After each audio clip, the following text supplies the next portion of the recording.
Assalamualaikum warahmatullahi wabarakatuh. Selamat pagi semuanya. Perkenalkan, nama saya Muhammad Irfan Soleh, guru SD Nissan 1, merupakan salah satu guru penggerak angkatan 5 di Kabupaten Demak. Kemudian saya akan langsung berbicara pada beliau, Ibu Kepala Sekolah Ibu Nur Salakah. Semoga diperkenalkan diri. Perkenalkan, nama saya Bu Nur Asalakah, Kepala Sekolah SD Negeri Sayung. Baik, terima kasih sekali. Perlu diketahui Bu Nur Salakah adalah kepala sekolah yang sudah beberapa kali menjabat di beberapa tempat. Yang pertama kemarin di Sidokjet Bendono 2, kemudian dilanjutkan ke Sidoarjo 2, sekarang di SDN 2. Berarti ini adalah mungkin momen yang tepat karena kita bicara tentang pengambilan keputusan dari seorang kepala sekolah tentang 4 paradigma yang ada, kemudian prinsip-prinsip pengambilan keputusan, sekaligus juga pengujian pengambilan keputusan menghadapi masalah-masalah yang di sekolah, terutama dilema etika maupun rujukan moral. Baik, perlu diketahui juga untuk wawancara kali ini kami tujuannya adalah yang pertama menggali bagaimana cara seorang kepala sekolah mengambil keputusan yang bijak, tentu dengan berbasis nilai-nilai kebajikan sebagai seorang pemimpin ya. Kemudian yang kedua, tentu tujuan kami sebagai calon guru penggerak ingin mendapatkan atau bisa menganalisis atas penerapan dalam pengambilan keputusan berdasarkan teori yang telah kami pelajari di modul 3.1. Baik, langsung saja Bu ya. Nah, begini Bu, saya ingin bertanya, selama ini bagaimana Ibu Nur Salakah dapat mengidentifikasi kasus-kasus yang merupakan dilema etika ataupun rujukan moral? Terima kasih Mas untuk kasus-kasus yang selama ini saya hadapi, baik selama saya menjadi kepala sekolah dari Bendono 2, kemudian ke Sidoarjo 2, kemudian ke Sayung 2, ini memang ada beberapa kasus-kasus yang kita hadapi. Saya identifikasi kasus-kasus yang memperlihatkan hal-hal yang menunjukkan kebenaran dan kebenaran, tapi itu malah saling bertentangan. Itu kita identifikasi sebagai kasus dilema etika. Kemudian untuk kasus-kasus yang ada pertentangan, tapi kasus itu benar dan salah, dan tentunya bertentangan, dan itu kita identifikasi ke kasus rujukan moral. Oh gitu, baik. Berarti pada intinya dilema etika adalah kasus benar sama-sama benar. Jadi di dua pihak yang bermasalah itu benar sama benarnya, kemudian rujukan moral satu benar, satu salah dulu gitu ya. Baik. Selanjutnya, lalu langkah-langkah atau prosedur seperti apa yang biasa Ibu lakukan dalam menghadapi masalah ini? Langkah dan prosedur yang saya lakukan untuk dalam menghadapi masalah ini, pertama tadi ya Mas ya, kita mengidentifikasi masalah dulu. Seperti apa masalah itu, kemudian kita melihat di lapangan. Kita cocokkan di lapangan situasi yang ada sebenarnya seperti apa, kemudian siapa saja yang terlibat di situ, dalam kasus-kasus itu siapa yang terlibat kita harus tahu dulu. Kemudian baru di situ juga kita lihat ada pelanggaran hukum atau tidak. Ada pelanggaran hukum atau tidak, karena kita juga harus berhati-hati kalau dengan hukum ya. Kemudian selanjutnya kita mungkin sebelum mengambil keputusan, kita itu minta pendapat dari mungkin atasan atau teman sejawat yang lebih senior mungkin, dan yang mungkin berpengalaman gitu yang lebih berpengalaman. Baru kita mengambil keputusan dengan menyinkronkan antara kondisi yang ada dengan peraturan yang ada pada sekarang. Gitu, baik. Terkait dengan langkah-langkah yang sudah Ibu sampaikan, lalu hal-hal apa saja yang selama ini Ibu anggap paling efektif dalam menyelesaikan kasus-kasus dilema etika seperti ini, Bu? Yang paling efektif Mas, langsung kita berkonsultasi dengan atasan.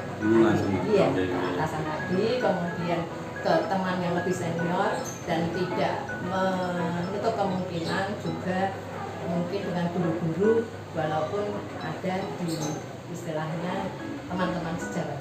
Itu yang malah lebih efektif, lebih berpengalaman. Yang efektif berarti ya harus sudah konsultasi ke atasan maupun teman yang lebih senior. Lalu selanjutnya, bagaimana Ibu untuk menghadapi tantangan? Misal pasti tidak selalu mulus, pasti ada tantangannya ya. Tantangan yang Ibu hadapi itu bagaimana Ibu cara menghadapinya dalam menghadapi kasus-kasus dilematika seperti ini tadi? Ya. Tantangan itu sangat banyak tentunya Mas dalam menghadapi kasus. Yang tantangan yang sangat berat di situ itu jika kasus itu jelas-jelas melanggar peraturan. Oh iya, tapi kita terkendala dengan rasa kemanusiaan. Kasihan ya. Iya, rasa kasihan atau bagaimana itu tantangan terberat bagi saya mungkin khususnya ya. Dan itu juga, makanya kita harus banyak konsultasi dengan pihak-pihak yang terkait. Tantangan terberat dan solusi saya menyelesaikan masalahnya seperti itu. Harus dari satu sisi harus menegakkan peraturan yang ada, yang kedua karena belas kasihannya tadi kita manusia ya. Itu tantangannya mungkin. Baik. Lalu misalkan tadi ada beberapa kasus dilematika yang ada, itu biasanya apakah perlu penjadwalan tertentu dalam menyelesaikan masalah dilematika ini? Ada jadwal tertentu atau langsung bisa diselesaikan seketika di situ juga di tempat itu? Sesuai kasusnya Mas. Ya, sesuai kasusnya. Kalau kasusnya bisa langsung diselesaikan, ya langsung diselesaikan.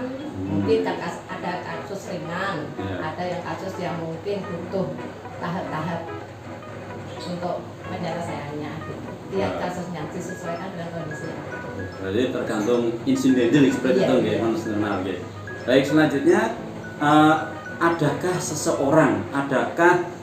faktor-faktor yang selama ini dapat membantu Ibu atau mempermudah Ibu dalam mengambil keputusan kasus-kasus dilematika seperti ini? Ya. Kebanyakan Mas, yang banyak membantu saya itu juga teman-teman yang lebih senior. Teman senior gitu. Ya, lebih senior, kemudian atasan saya khususnya pengawas. Itu sangat membantu sekali selama ini, dan terus terang ada kemungkinan tidak saya pungkiri mungkin suami saya yang kebetulan juga seorang pendidik. Bisa saya minta pendapat atau masukan-masukan. Malah lebih enak gitu sama di rumah juga di sekolah bisa persoalan juga di rumah. Sama-sama seorang pendidik saya tuh tahu keadaannya sesungguhnya bagaimana. Baik Bu, dari semua obrolan kita dari awal sampai akhir tadi, kira-kira itu pembelajaran apa yang bisa dipetik dari obrolan kita ini dalam mengambil keputusan tadi tentang dilematika? Begini Mas Irfan, ada pepatah mengatakan kalau pengalaman itu adalah guru yang terbaik. Ya benar. Ya, sekali, ya. Itu yang saya petik.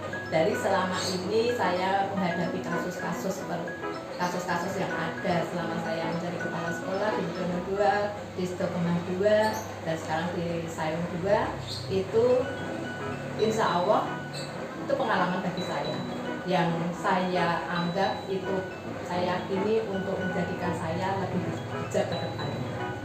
Pembelajaran yang penting bagi kita. Jadi mungkin untuk Mas Irfan juga ya, kalau menghadapi suatu kasus itu jangan sedih dulu.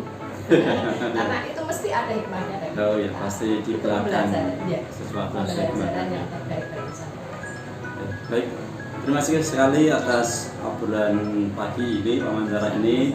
Sangat banyak hal yang bisa saya peroleh untuk nanti kedepannya bisa terapkan juga kaitannya dengan pengambilan keputusan dilematika. Memang ini sangat berat banding dengan tujuan moral gitu. Karena benar lawan benar, berarti harus di samping rule diterapkan, kemudian ada rasa belas kasihan. Biasanya itu di antara peraturan dan belas kasihan nanti ada opsi ketiga. Nah, biasanya itu juga yang Ibu terapkan juga gitu, tapi ketiga gitu. Ya, artinya akhirnya tidak membuat merana atau membuat tidak baik bagi kedua belah pihak gitu. Ya, baik. Terima kasih sekali atas waktunya, beri kesempatan untuk berbincang tentang keputusan ini. Kedepannya juga lebih sukses setelah guru penggerak. Amin, terima kasih.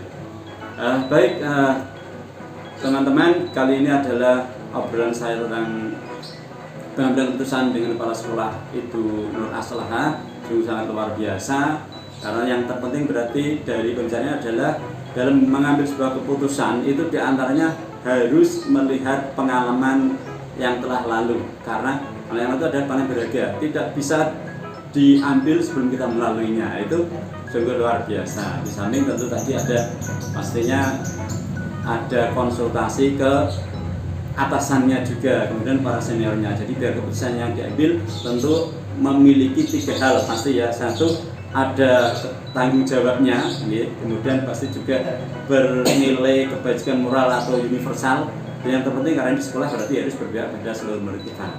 Ya, terima kasih sekali atas waktunya. Sekali lagi saya pesan pada seluruh CGP yang ada, calon guru penggerak yang ada, silakan diambil pelajaran dari para senior kita agar kedepannya benar-benar bisa kita teguhkan. Terima kasih. Kami mohon maaf, mohon diri atas segala kekurangan. Wassalamualaikum warahmatullahi wabarakatuh. Waalaikumsalam. Matur suwun sukses Bu, nggih. Nggih, sukses.